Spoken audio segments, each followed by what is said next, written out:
La Chine veut-elle faire main basse sur les richesses de l'Afrique? La polémique continue en marge du forum Chine-Afrique qui s'est tenu les 8 et 9 novembre dernier. En présence de 49 dirigeants africains, la Chine a assuré qu'elle resterait active autant sur le plan économique que diplomatique. Ces nouveaux défis, contribuer à la paix et à la sécurité sur le continent africain. Jamais la Chine n'avait autant investi en Afrique que ces 10 dernières années. La Chine a connu un développement très rapide et sa puissance économique est devenue très importante. Mais quels sont les véritables enjeux de cette offensive diplomatique en Afrique? C'est un pays qui compte plus de 1,350 milliard d'habitants, qui a aussi une population à nourrir, des usines en pleine expansion qui tournent 24 heures sur 24. Donc il faut trouver toutes ces ressources naturelles-là pour assurer ce développement. Et il se trouve que l'Afrique est le continent qui regorge toutes ces ressources naturelles. Importation massive de tout type de produits, exploitation des ressources naturelles, les nouveaux accords commerciaux sino-africains ont de quoi faire pâlir les experts de l'Organisation mondiale du commerce. Dans les 6 prochains mois, j'imagine que nous assisterons à un afflux d'investisseurs dans le secteur minier au Nigeria et les investisseurs chinois constitueront un pourcentage élevé de cet afflux. Mais plus concrètement, comment se dessine la carte des investissements chinois en Afrique?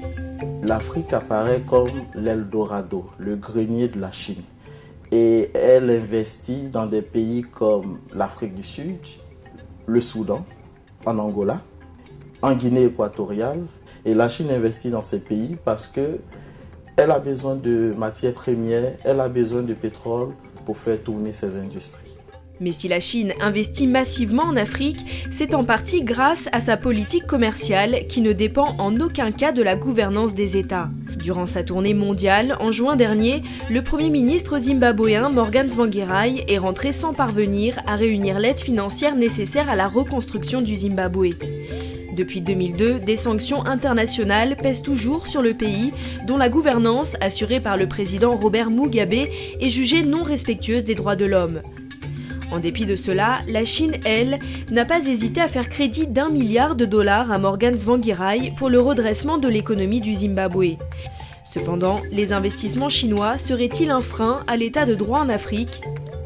Le principe du respect des droits de l'homme, le principe du respect de la démocratie, le principe de bonne gouvernance ne sont pas pris en compte. Ces principes-là ne sont pas pris en compte dans la coopération sino-africaine ou dans la coopération que la Chine entreprend avec des pays africains.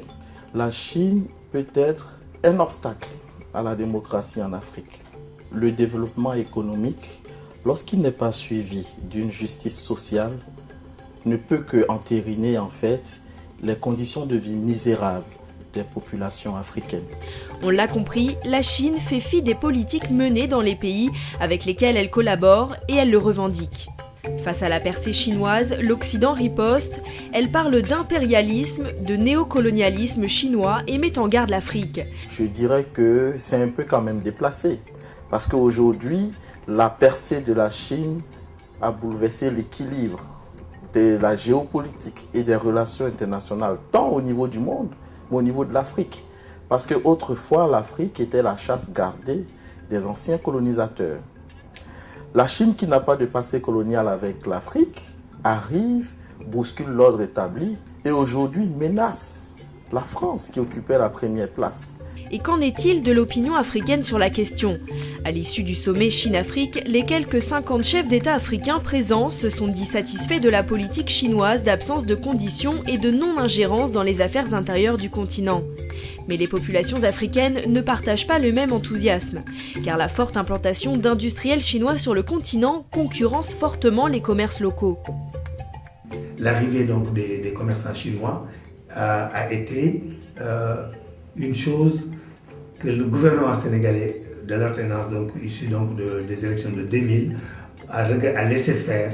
Malheureusement, aujourd'hui, toutes les grandes entreprises commerciales au Sénégal commencent à fermer du fait même de l'arrivée donc de ces Chinois dont on parle. Ça pose des problèmes. Parce que même nous, nos entreprises artisanales ici, ont des problèmes parce que les Chinois viennent récupérer donc des spécimens et aller les amener chez eux et les multiplier donc en sous forme donc je dirais, si ce ne serait pas du dumping, mais là ils viennent copier sans avoir de licence. De plus, les entreprises chinoises délocalisent leur main-d'œuvre en Chine afin de produire à moindre coût et provoquent ainsi le chômage. Mais pour les Chinois, cela n'est pas préjudiciable pour les commerçants, car si ce n'est pas la Chine qui s'implante massivement, ce sera un autre pays. Je ne pense pas que ces affaires commerciales peuvent jouer un rôle de préjudice aux intérêts des peuples locaux. Parce que si vous n'importez pas des produits chinois, peut-être vous importez des produits des autres pays.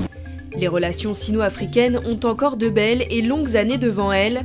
De manière légitime, l'Afrique veut reprendre sa revanche sur l'histoire. Continent le plus pauvre du monde, l'Afrique risque d'être le plus touché par le réchauffement climatique et la famine grandissante. Inexorablement, la Chine sera donc un partenaire essentiel du continent africain pour l'aider à faire face aux urgences planétaires.